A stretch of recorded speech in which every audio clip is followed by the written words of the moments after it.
How can I explain the part about Vertigo? In a way, it doesn't really fit with the other things that I planned to put in Ed Marker's 1968 box. But in another way, it is important to understand the origin of his idea for mapping the strange phenomena of the Tenderloin. As it turns out, the flower shop where James and now Ed work is the same Modesto Baldacci florist featured in one of the film's famous San Francisco location shots. It's in the part where Jimmy Stewart is following Kim Novak, who is pretending to be haunted by the mysterious Carlotta Valdez. Ed, having very little knowledge of art and film, knows nothing of this, has never heard of the film, or Hitchcock for that matter. So one day, James and Ed do some window pane acid and go to a matinee of Vertigo that is playing at the Alhambra Theater.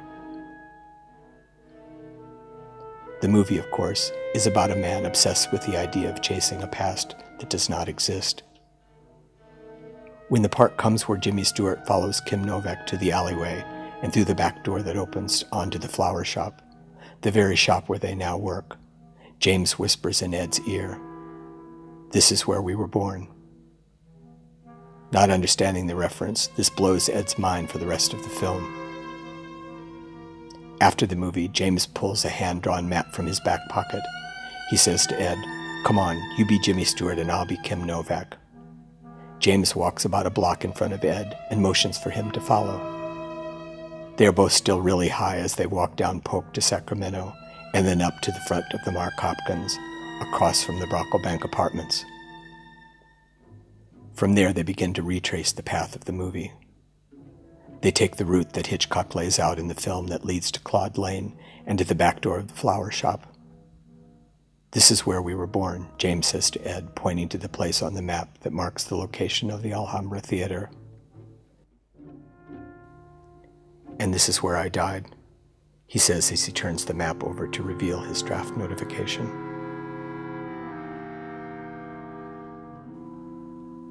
They stand silently at the back door that opens to Modesto Baldacci's. But of course, this is not the real back door to the flower shop. The real flower shop is several blocks away on Grant Street, and there is no back door to the real Modesto Baldacci's. It is only an illusion that Hitchcock creates for the story. Ed is transformed by this moment, but not in the then and there of it.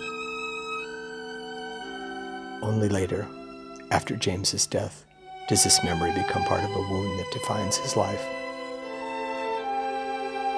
There are all sorts of portals and time trips in Hitchcock's films, James tells Ed when they come down from their high. That's why Hitchcock loves San Francisco so much.